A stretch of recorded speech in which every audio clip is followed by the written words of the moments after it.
A vida nas ruas não se faz com piadas. Mas quando o chefe do sindicato Costello contratou uma mulher calada, vestida com um casaco de ganga desbotado, para ser a sua sombra pessoal, todos se riram. Achavam que ela era uma piada, um escudo humano feito de vidro, destinado a insultar os seus capos excessivamente cautelosos. Pararam de rir na noite em que 6 assassinos armados entraram numa sala privada no Hotel Belmonte e só ela saiu. Ela não era uma piada. Ela era a executora.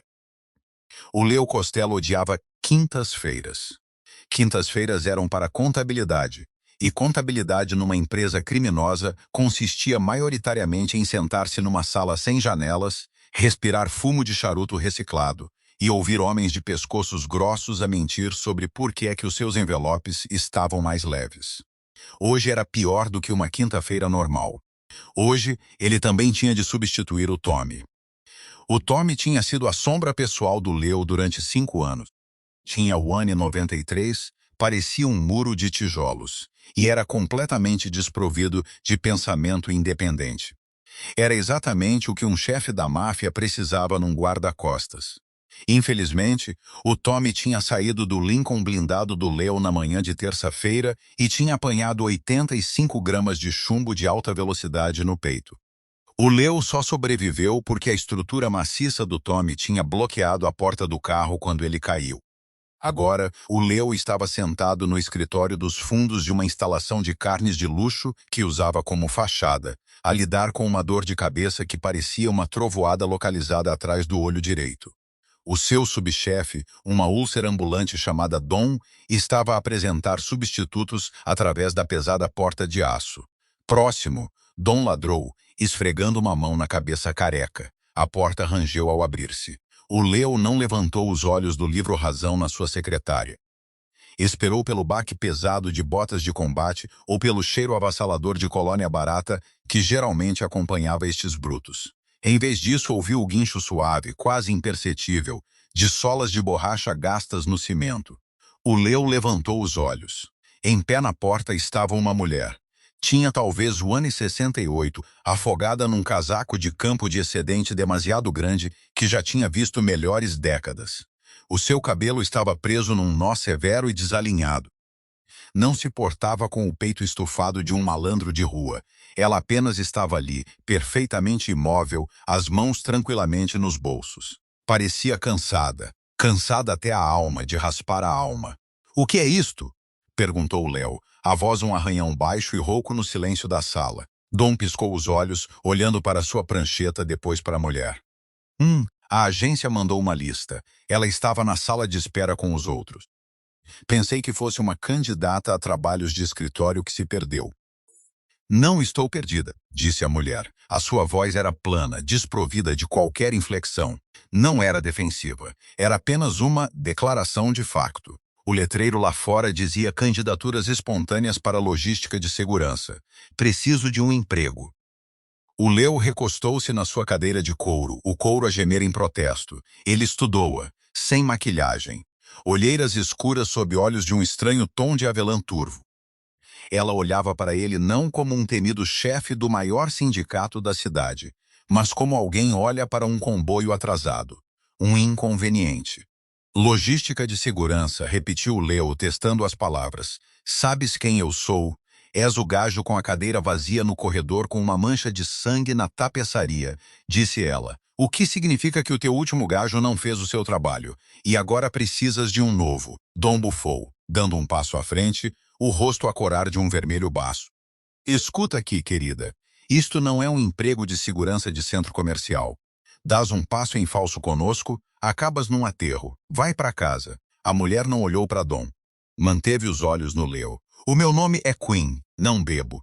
Não durmo muito. Não faço perguntas. E preciso do dinheiro." O Leo devia ter mandado o Dom mandá-la embora. A família Costello estava atualmente numa guerra de territórios em lenta combustão com os irmãos Greco. Carros armadilhados estavam a substituir apertos de mão. Paranoia era a moeda dos fracos. Ele precisava de um muro de músculo, um dissuasor, um monstro para se sentar atrás da sua cadeira e fazer as pessoas pensarem 2 vezes antes de meterem a mão nos casacos. Mas olhando para a linha infinita de gorilas idênticos e sem cérebro à espera lá fora, um estranho e cínico humor apoderou-se dele. Os grecos esperavam que ele contratasse um mercenário. Os seus próprios homens esperavam que ele contratasse um tanque. Ele estava farto da pose. Estava farto dos movimentos previsíveis de xadrez desta vida. Dá-lhe o emprego, disse o Léo. Dom congelou. Chefe, vá lá. Estás a brincar. Os grecos estão a atirar para ti à luz do dia. Ela pesa 54 quilos. Molhada. Dá-lhe a arma do Tommy e a agenda do Tommy. O Leo disse, levantando-se e pegando no casaco. Passou por Queen, parando por uma fração de segundo para apanhar um cheiro a café velho e chuva no casaco dela. Conduzes, Queen? Conduzo, disse ela. Bom, o meu carro está lá atrás. Tenta não me matar. Estraga minha semana. O Leo saiu, deixando Dom a olhar boquiaberto para a pequena mulher em pé no centro do escritório do matadouro. Era uma piada, um dedo do meio para os grecos, e um teste à sua própria intocabilidade. Deixá-los vê-lo andar por aí com uma criatura frágil. Deixá-los perguntar-se se ele tinha perdido completamente a cabeça ou se estava apenas assim de confiante. Ele não esperava que ela durasse uma semana. 3 semanas depois, a piada estava a ficar desgastada. Principalmente porque Queen se recusava a agir como uma. Ela não tentava provar o seu valor. Não comprava um fato. Trocou o casaco de campo por um simples casaco de lã preto, e essa era a extensão da sua assimilação na família Costello. Era simplesmente um fantasma que assombrava a periferia do Léo. Quando andavam no carro, ela não falava a menos que fosse falada. Quando o Léo realizava reuniões em cantos de restaurantes mal iluminados, lidando com extorsão, suborno e, ocasionalmente, sangue, ela ficava no canto. Ela não pestanejava quando as vozes se elevavam. Ela não desviava o olhar quando o Léo quebrava casualmente o nariz de um homem com um pesado cinzeiro de vidro por uma dívida de jogo. O Léo observava, observando-o. A maioria das pessoas, mesmo criminosos endurecidos, tinha uma falha quando a violência irrompia, uma microexpressão de repulsa, um tique de medo, um aperto de maxilar. Queen não tinha nada. Ela observava um homem a sangrar num tapete persa com o mesmo interesse distante de alguém a ver tinta secar. Era perturbador. Não gostas de sangue, Queen? Perguntou-lhe o Leo uma noite. Estavam sentados na secção VIP de um clube que o Leo possuía. O grave retumbava através das tábuas do chão, fazendo tilintar os copos de cristal na mesa. Ela estava ao lado dele, a escanear a multidão. Ela não olhava para ele. Não tenho opinião sobre isso. É só canalização. Canalização? Murmurou Leo, rolando um pesado copo de bourbon entre as palmas das mãos. Sabes, o Dom aposta em quando te vais demitir. Ele acha que na primeira vez que vês uma luta de armas real, vais desmaiar. O Dom fala exclusivamente pela boca, respondeu Queen calmamente. Não confiaria nas suas deduções cognitivas. O Leo soltou uma curta gargalhada. Foi a primeira vez que riu em meses. A gargalhada foi interrompida pelo som de vidro a estilhaçar-se. Do outro lado da sala VIP, um jogo de póquer de altas apostas tinha corrido mal. Um dos empregados de nível médio do Leo, um miúdo nervoso chamado Russo, estava a gritar com um associado rival. A música no clube era alta, mas a súbita, nítida mudança na atmosfera da sala cortou o ruído, a estática da violência iminente. O Leo não se moveu, apenas observou. Era o seu clube. Os seus homens deviam tratar disso. Russo, alto em algo sintético e barato, chutou a cadeira para trás. Ele meteu a mão no seu casaco com corte. Aconteceu num piscar de olhos. Dom, que estava perto do bar, deixou cair a bebida e mexeu-se para a arma, movendo-se como se estivesse debaixo de água. O Leo preparou-se para o estrondo ensurdecedor de um tiro. Mas Queen já tinha desaparecido do seu lado. Ela não correu, ela fluiu. Deslizou pelos corpos em pânico e dispersos dos frequentadores do clube com uma eficiência assustadora. Quando o russo tirou o seu revólver de cano curto da cartucheira, Queen já estava ligeiramente atrás do seu ombro direito. Ela não gritou um aviso. Não sacou da sua própria arma. Simplesmente esticou-se, agarrou o pulso de Russo com a mão esquerda e deu uma forte pancada com o calcanhar da mão direita no cruque do seu cotovelo. Houve um estalo seco e doentio que foi audível mesmo sobre o grave. Russo nem teve tempo de gritar antes de a mão de Quinn varrer para cima, agarrando a nuca dele. Ela bateu com a cara dele na pesada mesa de póquer de carvalho. O impacto soou como um melão a cair. A arma caiu no chão. Russo caiu para o lado, inconsciente antes de tocar no tapete. Toda a secção VIP ficou em silêncio absoluto. A música ainda retumbava lá de baixo, mas lá em cima, o ar tinha sido completamente sugado da sala. Quinn calmamente baixou-se, pegou no revólver caído pela guarda do gatilho e colocou-o na mesa de póquer. Ela não olhou para os homens que a olhavam com olhos arregalados e aterrorizados. Ela não olhou para Dom, que estava congelado com a arma a meio de ser sacada. Ela voltou para a mesa do Leo, tomou a sua posição junto ao pilar e cruzou os braços. A sua respiração não tinha acelerado. Seu cabelo não estava fora do sítio. O Leo olhou para ela. Olhou para o homem inconsciente a sangrar no chão, depois de volta para a mulher do casaco de lã barato. Ele ia atirar ao dealer, disse Quinn baixinho, respondendo à pergunta que o Leo não tinha feito. Má pontaria, mãos suadas, o Leo pegou lentamente no seu bourbon e deu um longo e ardente gole. Ele percebeu com uma súbita clareza gelada no fundo do estômago que não tinha contratado uma piada. Não tinha contratado um guarda-costas.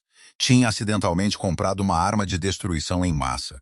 E ele não fazia ideia de onde ela vinha. O convite era uma armadilha. O Leo sabia disso. O Dom sabia disso. Até o valete lá da frente provavelmente sabia disso. Os irmãos Greco tinham pedido uma reunião. Terreno neutro. A suíte penthouse do Hotel Belmont, um monumento imponente de vidro e aço no distrito financeiro. A premissa era paz. A realidade era uma esquadra de fuzilamento. Não vamos. O Dom tinha argumentado 1 hora antes. É uma caixa de morte, chefe. Só um elevador para cima.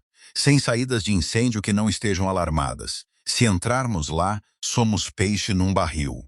Se não formos, parecemos fracos, respondeu Leo, a apertar um colete à prova de bala por baixo da sua camisa de fato sob medida. Era pesado, desconfortável e prendia o calor do seu corpo, mas já lhe tinha salvado a vida 2 vezes. A fraqueza gera ambição, Dom, sabes isso. Vamos. Levamos 5 homens. Mantemos a coisa fechada. Levas ela? Dom apontou um polegar para o corredor onde Quinn estava à espera. Ela é a minha sombra, disse o Leo. Ela vai onde eu vou. Agora em pé no elevador de alta velocidade, a subir para o 42º andar, o silêncio era sufocante. O Leo estava no centro, o Dom à sua direita. 3 dos seus melhores matadores, homens de ombros largos e silenciosos, estavam atrás deles. Quinn estava junto aos painéis da porta, a olhar fixamente para os números dos andares a mudar. O elevador tocou. 42º andar. As portas deslizaram. Não havia festa de boas-vindas. Havia apenas um longo corredor opulento, ladeado de mogno escuro e carpete espessa que amortecia o som. No fundo, uma porta dupla de mogno estava ligeiramente entreaberta, dando para a penthouse. Verifiquem os cantos, sibilou Dom, a sacar da arma. Os 3 matadores espalharam-se, avançando pelo corredor com precisão praticada. O Leo caminhou lentamente, a mão apoiada na coronha da Nine mm guardada na cintura. O ar cheirava mal, cheirava limpa carpetes industrial, a tentar mascarar o cheiro a fumo, de cigarro velho e algo mais, algo metálico. Quinn caminhava ligeiramente à frente do Leo, os olhos a passar pelas grelhas de ventilação, os candeeiros, a fenda por baixo das portas duplas. Chegaram à entrada. Dom empurrou a porta direita com o cano da sua arma. A sala era imensa, banhada pelo brilho laranja das luzes da cidade a escorrer pelas janelas do chão ao teto. Uma longa mesa de jantar de vidro estava no centro. Sentado na cabeceira da mesa estava Polly Greco. Ele estava morto. A sua cabeça repousava numa poça de sangue seco no vidro. A oferenda de paz não tinha sido uma armadilha para o Leo montada pelos grecos. Tinha sido uma armadilha para ambos, montada por outra pessoa. Chefe, começou Dom, a dar um passo para trás. Twip. O som era minúsculo, um tiro abafado. O matador que estava à esquerda do Leo dobrou-se ao meio. Um buraco limpo apareceu na sua garganta. Caiu. Sangue espirrou para papel de parede caro. Emboscada. Dom rugiu a atirar as cegas para as sombras no fundo da sala. O caos irrompeu, Mas fogo abafado choveu da mezanine que dava para a sala de jantar. O vidro estilhaçou-se. Os dois matadores castelo restantes estavam encurralados atrás de um pesado sofá de couro, a devolver o fogo com rajadas ensurdecedoras e não abafadas que roíam o drywall.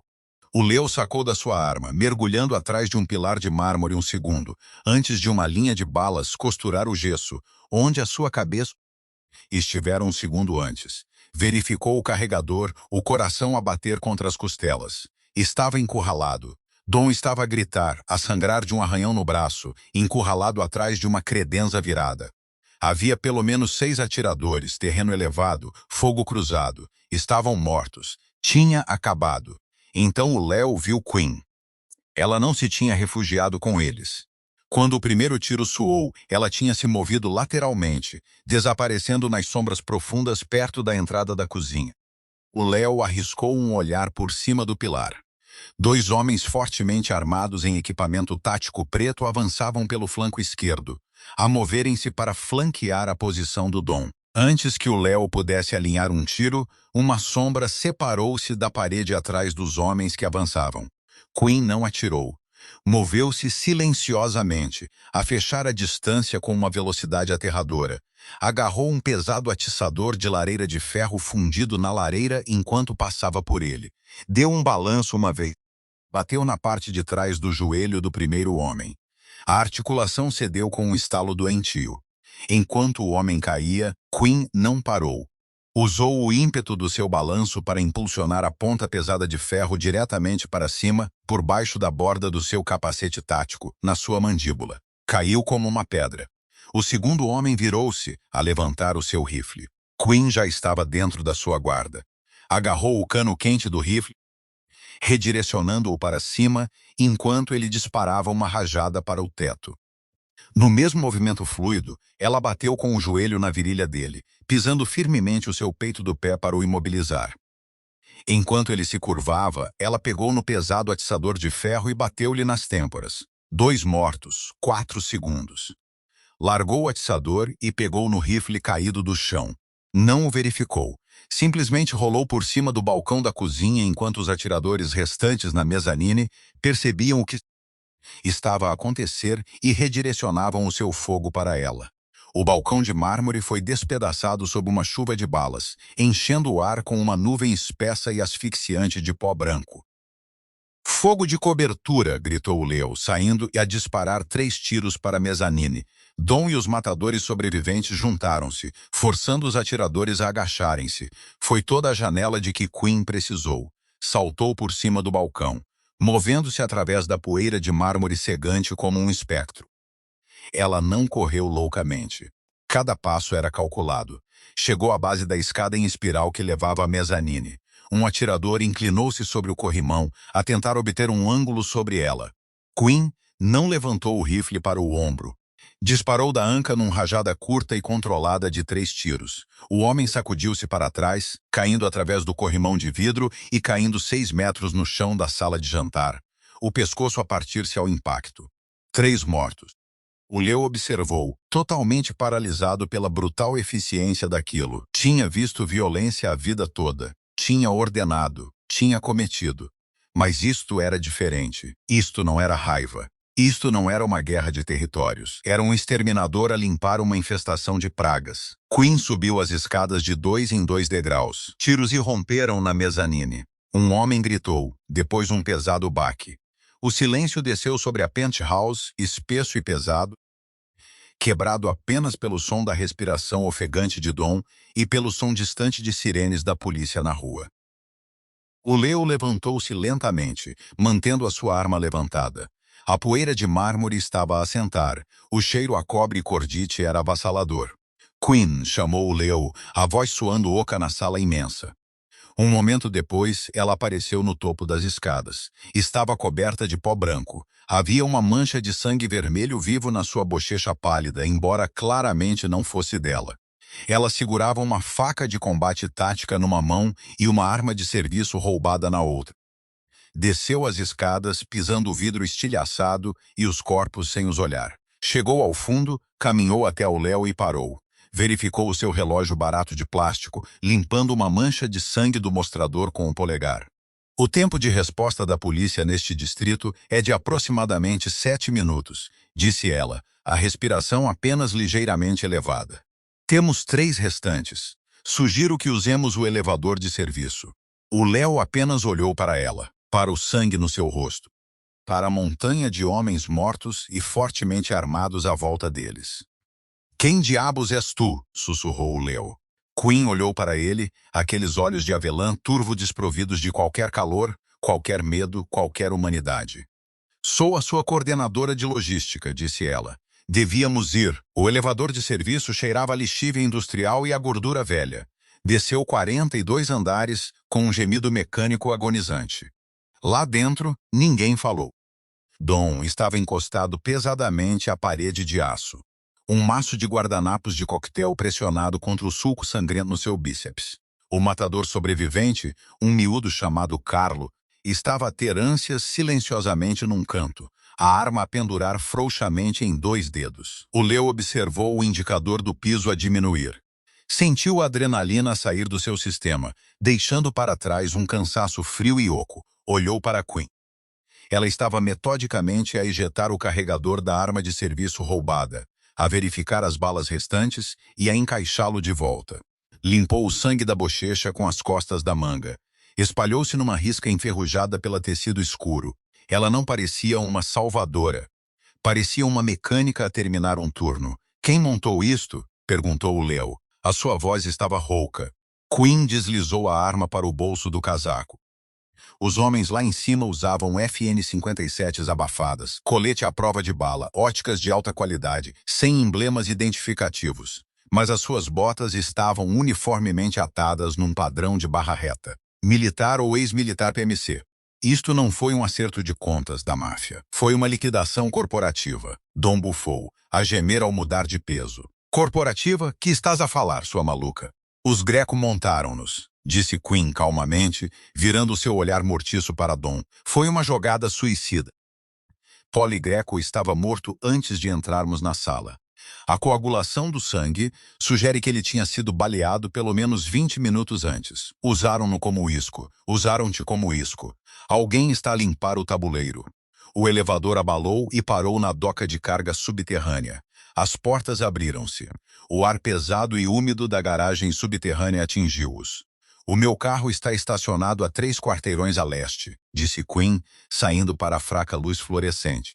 O Lincoln da frente provavelmente está carregado com explosivos de alta potência, ou pelo menos a ser vigiado por uma equipa de franco-atiradores. Caminhamos. Não vou a lado nenhum contigo, cuspiu Dom, levantando o braço bom. A sua mão tremia. Ele apontou um dedo para Quinn. Chefe, olha para ela. Olha para o que ela acabou de fazer. Pensas que uma agência de trabalho temporário mandou isto? Ela é uma infiltrada? Foi ela que os deixou entrar. O Leo olhou para Dom, depois para Quinn.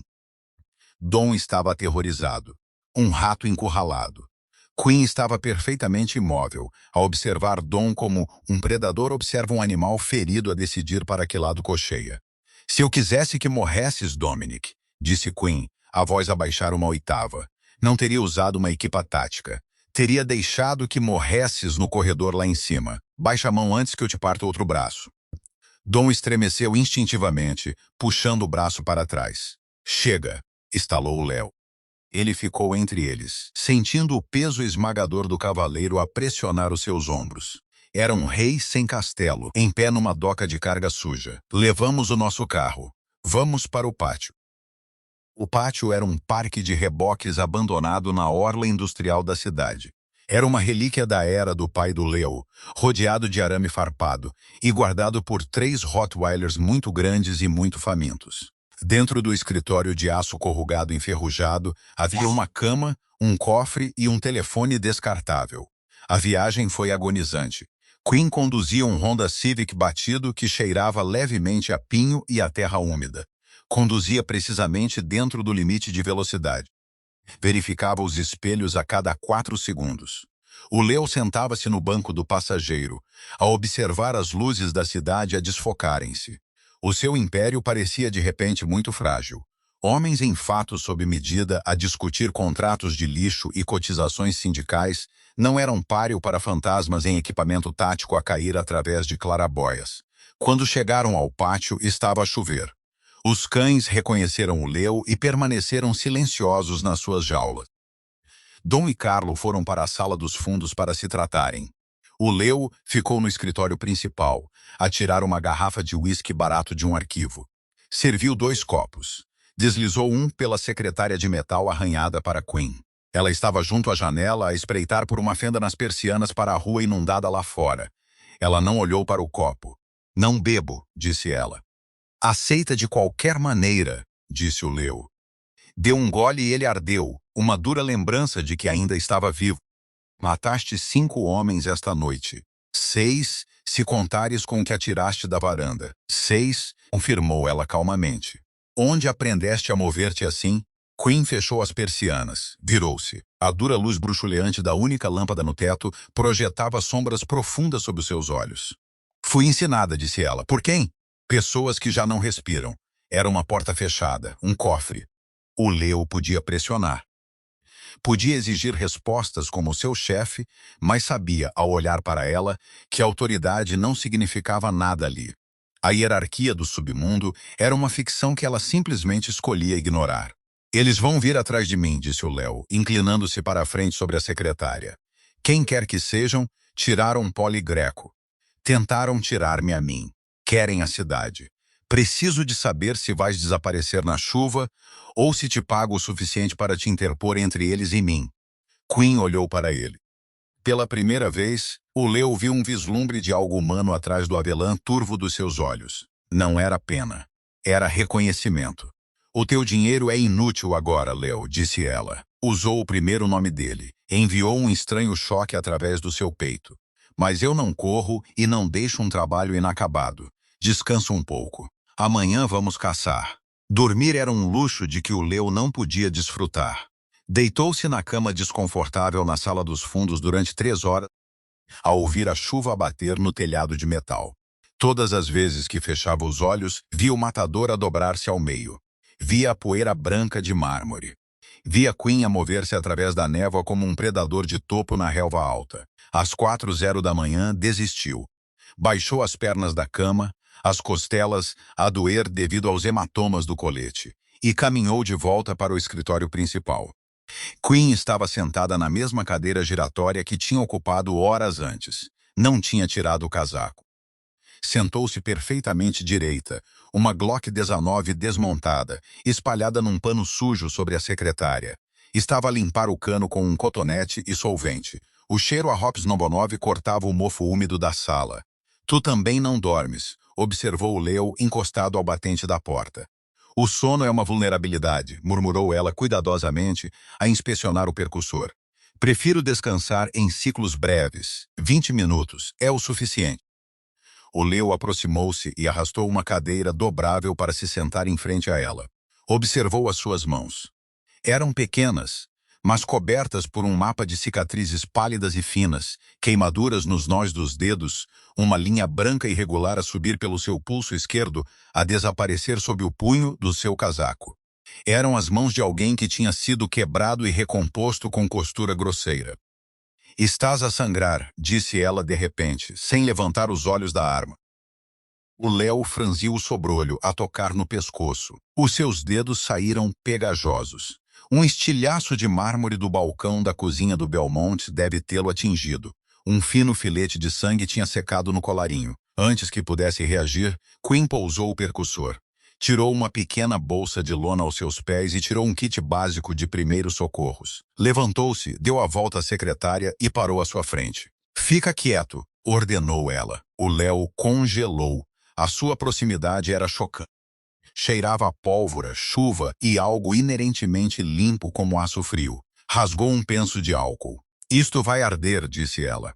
Pressionou o penso no seu pescoço. Ardeu como fogo. O Leo cerrou os dentes, recusando-se a pestanejar. Queen estava perto o suficiente para ele ver a ligeira irregularidade da sua respiração. Podia ver uma pequena cicatriz em forma de crescente logo abaixo da sua clavícula esquerda, visível onde a sua camisa descia. Ela não era uma máquina. A realização atingiu-o com um peso estranho e pesado. Ela estava a sangrar os seus próprios fantasmas, a escondê-los atrás de um muro de apatia absoluta. «Por que aceitaste este emprego, Queen?» perguntou Leo suavemente, a distância entre eles a desaparecer em centímetros. «Não te importas com dinheiro, tu mesma disseste». A mão dela parou no seu pescoço. Por uma fração de segundo, os seus olhos encontraram os dele. Estavam perto. Demasiado perto.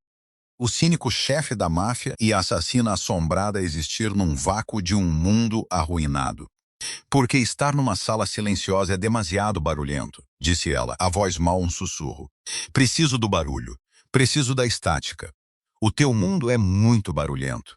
Ela colou um penso borboleta sobre o corte. Os seus dedos demoraram um batimento cardíaco na sua pele. Não foi uma carícia. Foi uma avaliação tática do seu pulso. Mas ardeu mais do que o álcool. Ela recuou abruptamente, a parede a voltar a colocar-se. «Temos um problema», disse ela, a virar-se de volta para a secretária e a remontar rapidamente a Glock. «Além do exército privado a tentar matar-me?» «Sim, Dominic». A mandíbula do Leo apertou-se. «O Dom é um idiota, mas está com a minha família há 20 anos. É leal.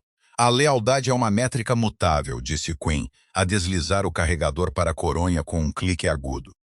Verifiquei os registros de chamadas no telefone descartável enquanto fingias dormir. O Dominic fez 2 chamadas da casa de banho a 1 hora. Os números estavam encriptados. Passaram por um servidor offshore. O Leo sentiu uma pedra fria a cair no estômago. Ele está a ligar para um médico. O braço dele está infectado. Ele estava a sussurrar para mim e trancou a porta. Queen olhou para ele. A equipa tática do Belmont sabia a nossa hora exata de entrada. Sabiam andar. Sabiam que Polly Greco estaria vulnerável. Alguém lhes deu o itinerário. Só tu, eu e o Dominic sabíamos que íamos esta noite. O Leo olhou para o metal enferrujado da secretária. Dom, o homem que lhe ensinara a atirar. O homem que carregara o caixão do seu pai.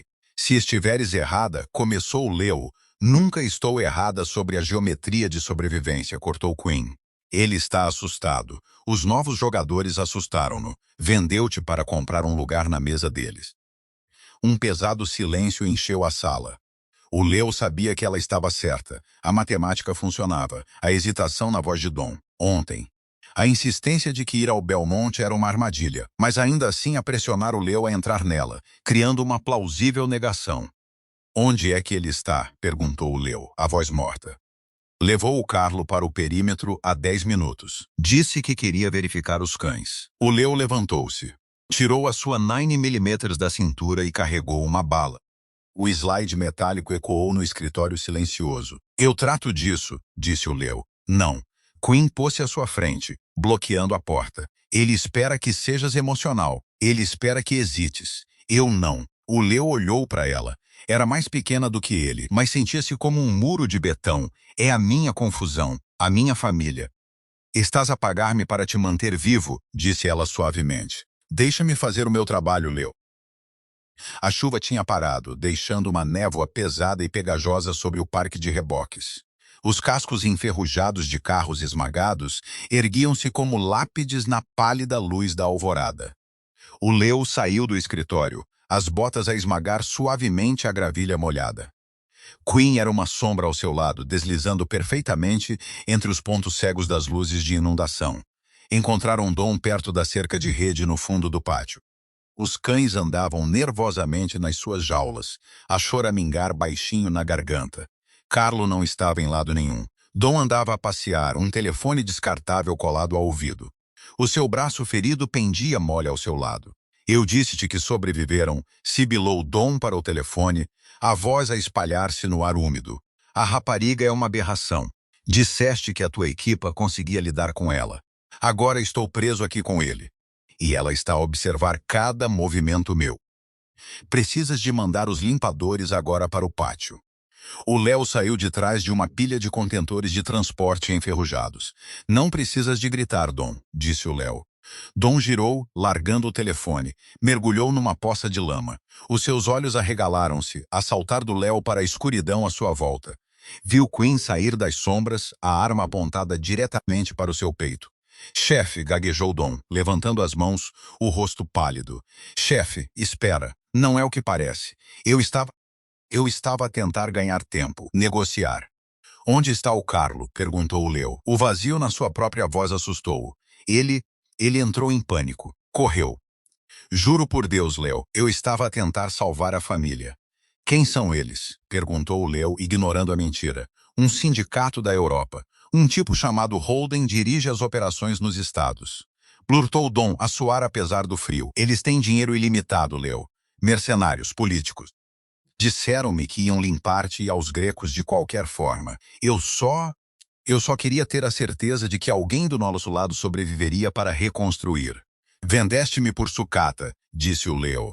Eles estão a vir, Leo, agora mesmo. Rastrearam o telefone, gritou Dom, o pânico, finalmente a quebrá-lo. Lentamente puxou a própria arma da sua cartucheira com a mão boa. Ele nunca tirou da cartucheira. 2 tiros abafados tossiram na névoa. Tip, tip. Os joelhos de Dom cederam. Olhou para os 2 buracos escuros a brotar no seu peito. Olhou para o Leo, a boca a abrir e a fechar silenciosamente antes de cair de bruços na lama. O Leo não pestanejou. Olhou para Queen. A arma dela ainda estava levantada. Ela não tinha pestanejado. Não o deixaste sacar, disse o Leo calmamente. Não acredito em lutas justas, respondeu Queen, baixando a arma. Temos menos de 3 minutos antes que os limpadores de Holden cheguem. Os cães estão quietos. Isso significa que já estão mortos. Franco-atiradores na periferia. Como que a preceito, uma bala de alto calibre bateu no contentor de transporte a centímetros da cabeça do Leo, cobrindo-o de ferrugem e faíscas. O estrondo ecoou 1 segundo depois. Movem-se. Queen agarrou seu ombro, puxando-o com força para a direita. Eles escafandraram-se atrás de um autocarro escolar esmagado. Enquanto o pátio irrompia, luzes de inundação estilhaçadas, mergulhando o lote na escuridão. O pop estacato de submetralhadoras abafadas rasgou a névoa, roendo os carros de metal à volta deles. Quantos? Gritou o Leo por cima do barulho. Pelo menos 8. 2 francos atiradores de observação. Queen calculou, a voz terrivelmente calma enquanto verificava os seus ângulos. Não os podemos abater, temos de os cegar. Como? Queen olhou para as filas de carros esmagados. Gasolina. O solo aqui está encharcado de combustível devido a anos de tanques a pingar.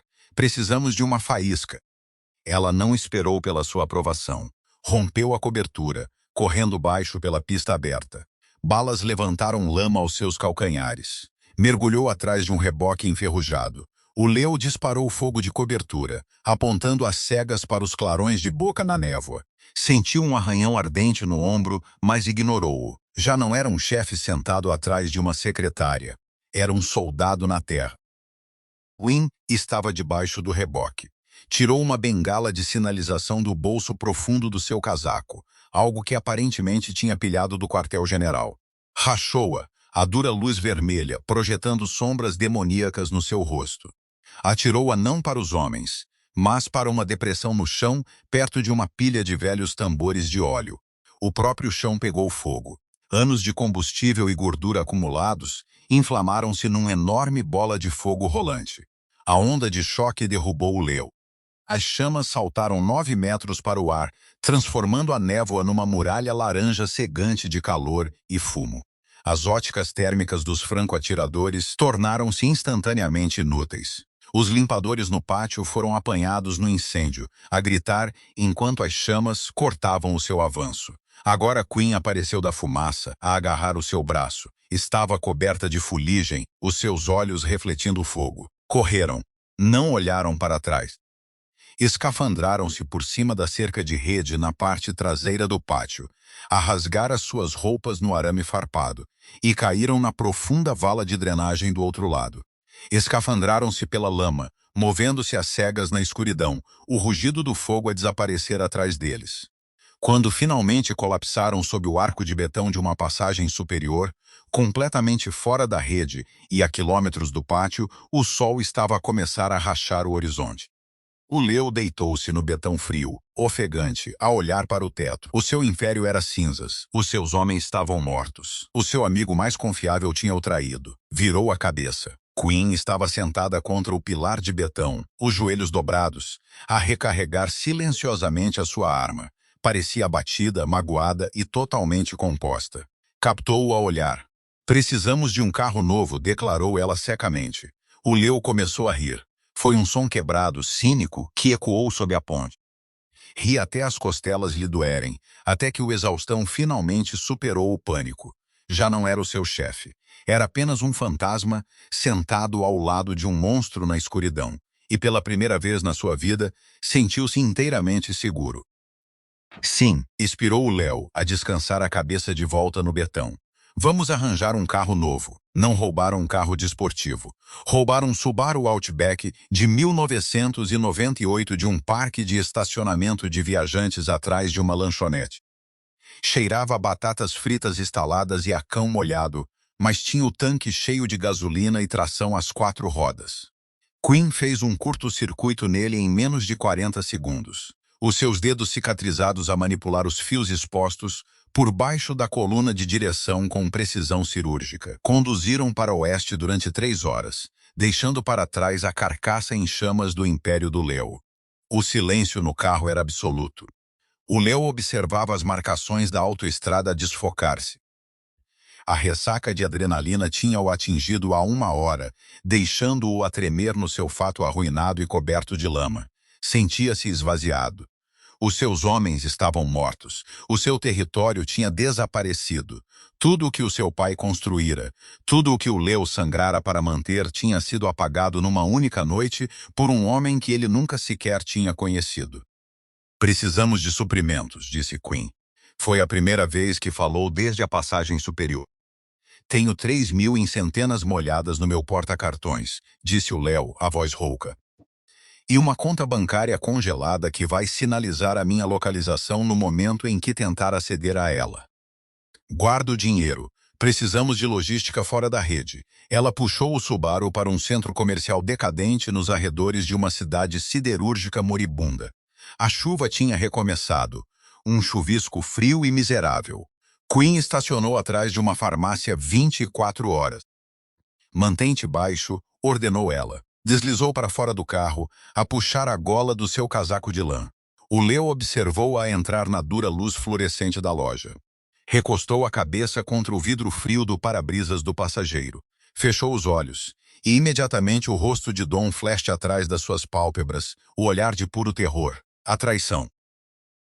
20 minutos depois, Queen regressou. Atirou um saco de plástico para o colo do Leo. Continha álcool de fricção, gás resistente, supercola, um telemóvel pré-pago barato e 2 garrafas de água genérica.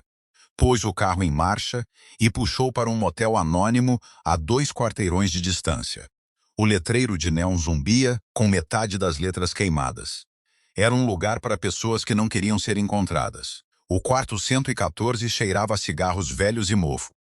Havia uma única cama de casal com uma colcha floral desbotada. Queen entrou, trancou a tranca e imediatamente fechou as pesadas cortinas, selando-os na penumbra. Não se sentou. Entrou na pequena casa de banho, acendeu a dura luz do teto e tirou o casaco. O Leo sentou-se na beira da cama, sentindo o peso do silêncio. Ouviu o guincho da torneira, o jorro de água fria. Levantou-se e caminhou até a porta da casa de banho. Queen estava em pé sobre a pia num undershirt cinzento. O seu braço esquerdo estava coberto de sangue. A manga estava rasgada. Uma laceração profunda e feia corria do seu ombro até ao bíceps. Ela não tinha emitido um som, nem sequer tinha cocheado. Descapotou o álcool de fricção e despejou diretamente sobre a ferida aberta, a mandíbula cerrada. Os músculos do seu pescoço sobressaíam como cabos de aço, mas ela não ofegou. Apenas observou o sangue e a terra lavar-se pelo ralo de porcelana. Estás magoada, disse o Léo. Foi uma declaração estúpida e óbvia, mas ele não sabia como mais preencher a lacuna. Estilhaços do contentor no pátio, disse ela calmamente. Pegou no tubo de supercola. Deixa-me, disse o Léo, entrando na casa de banho apertada. Queen fez uma pausa. Olhou para ele através do espelho. Os seus olhos avelã-turvo estavam protegidos, defensivos, a calcular o risco. Então lentamente baixou a cola e afastou-se. O Léo lavou as mãos, os nós dos dedos magoados e ásperos. Pegou no penso de álcool, as gases e a cola. Ficou ao lado dela, agudamente ciente das linhas frias e duras do seu corpo. Era músculo cordado e tecido cicatricial. Fica quieto, murmurou ele. Trabalhou silenciosamente a juntar as bordas da laceração e a correr uma linha de cola ao longo da costura. Era uma reparação de campo grosseira, mas parou a hemorragia. Envolveu-a firmemente com gaze. Obrigada, disse ela. A sua voz era plana, mas a borda tinha desaparecido. Salvaste-me a vida 2 vezes esta noite, Quinn. Colocar uma ligadura em ti é o mínimo que posso fazer. O Leo recuou, encostado ao batente da porta. Quem é Holden?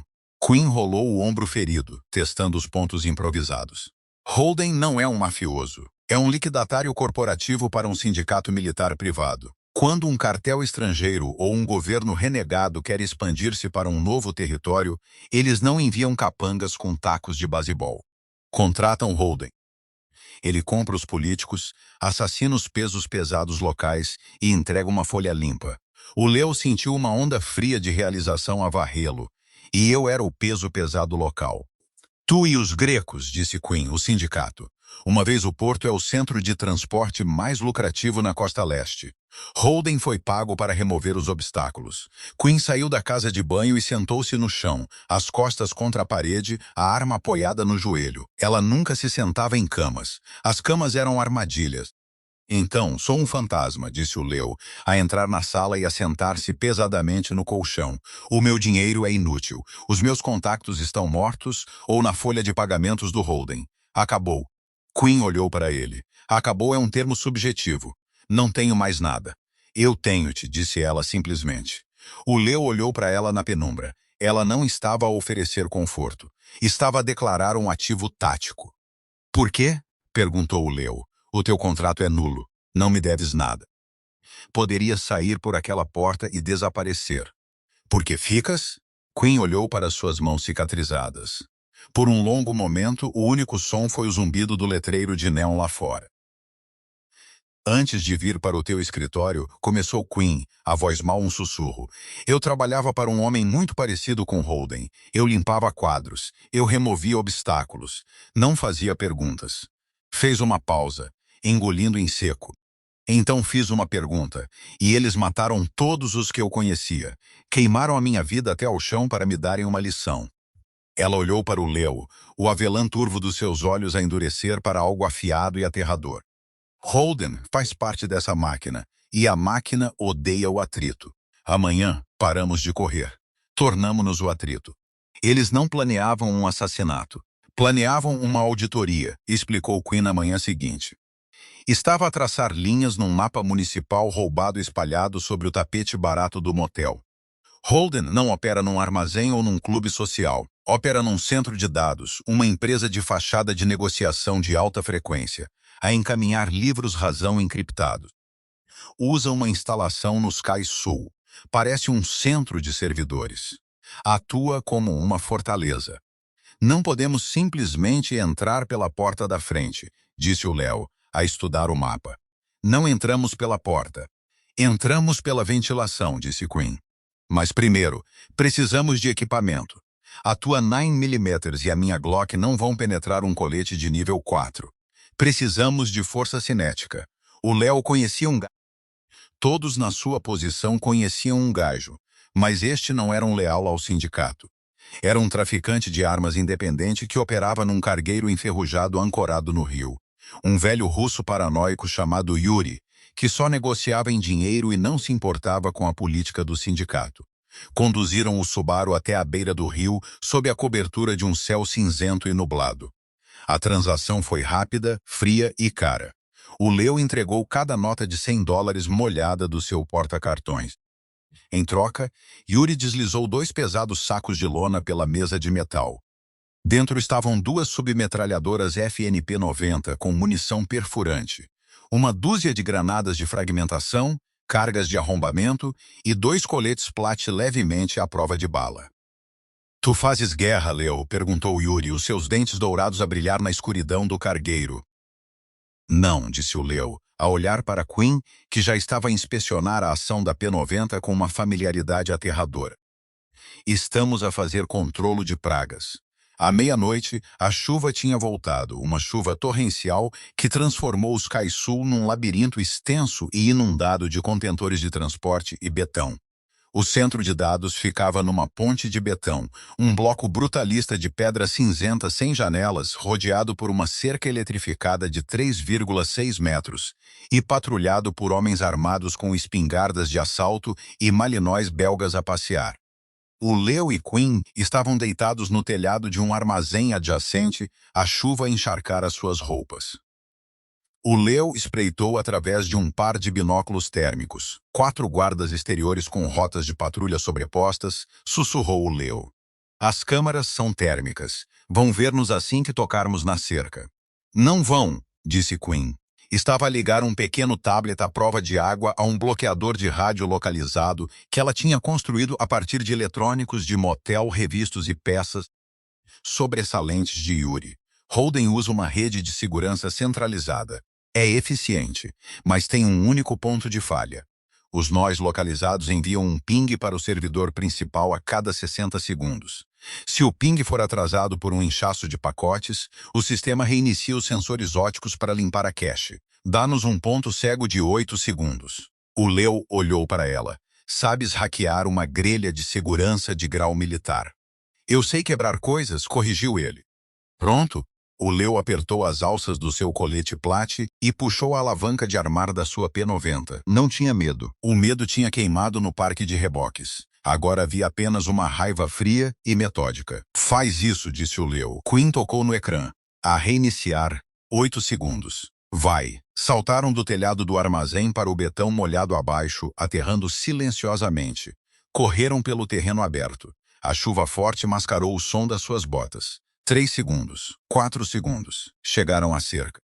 Quinn colou uma pequena tira de C4 na base de betão onde a cerca estava ancorada. 6 segundos, 7 segundos. Clique. As câmaras. Viu as luzes vermelhas a voltar a acender-se. Já estavam achatadas na lama sob o ponto cego da câmara.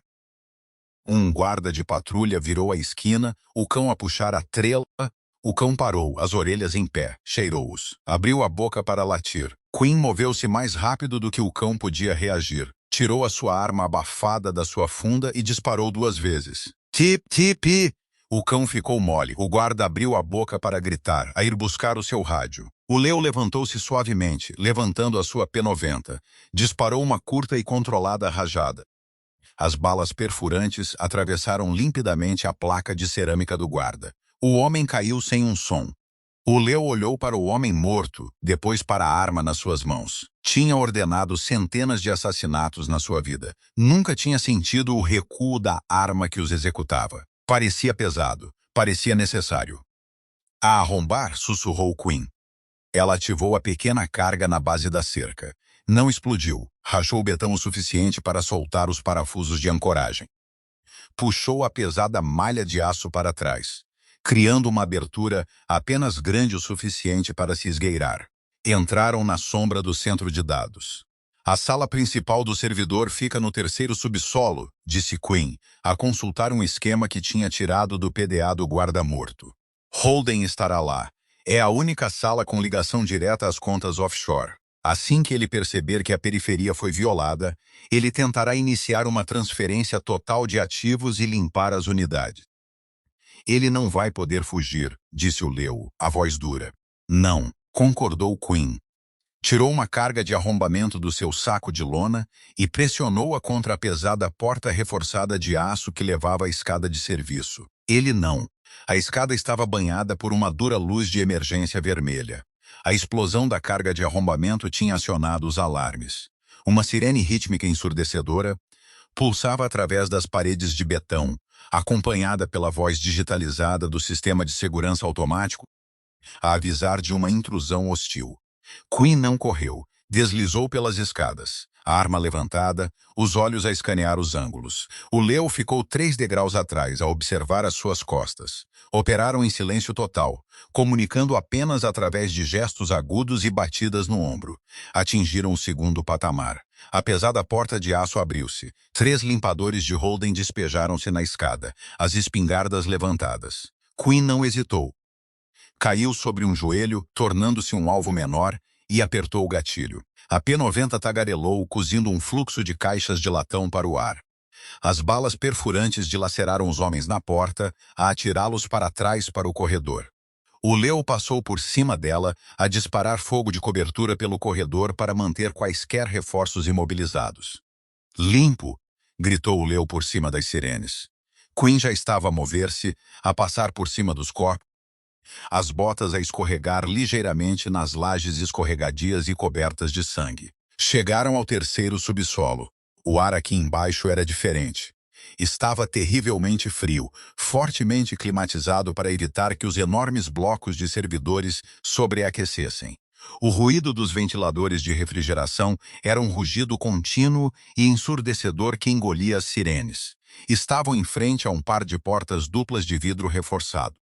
Para além delas, estava o centro de servidores, uma enorme sala cavernosa cheia de imponentes racks pretos de luzes azuis e verdes a piscar. No fundo da sala, atrás de uma consola de comando elevada em vidro, estava um homem num fato cinzento feito à medida. Estava a digitar freneticamente num teclado. 4 guardas fortemente blindados estavam em perímetro à volta da consola. Holden, respirou o Leo, a reconhecer o rosto de um dossiê que Dom lhe tinha mostrado semanas antes. Ele está a transferir os fundos, disse Quinn. Temos 90 segundos antes que as contas fechem e as unidades sejam apagadas. Como jogamos? Perguntou o Leo. Quinn olhou para ele. Tirou uma granada de fragmentação do colete. Puxou o pino que segurava a colher para baixo com o polegar. Alto, disse ela. Chutou as portas de vidro e atirou a granada alto no ar. Ela arqueou-se por cima dos racks de servidores, a cair perfeitamente no centro dos 4 guardas. Fragmento! Gritou um dos homens. A explosão rasgou o ar gelado. Estilhaços dilaceraram o caro vidro da consola de comando e rasgaram os racks de servidores, enviando faíscas a cascatear como uma cascata. Antes que o fumo pudesse limpar, Quinn estava lá dentro. Movou-se através dos estreitos corredores entre os servidores como um fantasma. Um guarda, a sangrar da explosão, tropeçou no corredor, levantando a sua arma.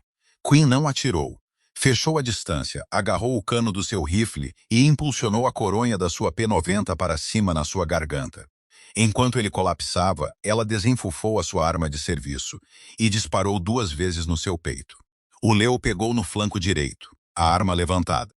Um guarda apareceu de trás de um rack, a atirar às cegas. Balas faiscaram no metal a centímetros do rosto do Leo. O Leo saiu, endireitou os ombros e disparou uma rajada de 3 tiros. O guarda caiu para trás. A sala de servidores era uma caótica luz estroboscópica de faíscas, clarões de boca e o constante piscar azul dos discos rígidos sobreviventes. Quinn chegou à plataforma elevada. Os 2 guardas restantes colocaram-se em frente ao Holden, as armas apontadas para as escadas. Quinn não abrandou. Mergulhou num deslize a deslizar pelo chão polido. Enquanto deslizava, disparou a sua P-90 com uma mão, a arrancar o joelho do guarda da esquerda.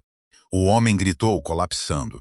Ela levantou-se do deslize, sem problemas, a atirar a submetralhadora vazia para o lado e a sacar da sua faca de combate na mão esquerda, a pistola na direita. O último guarda virou o seu rifle para ela.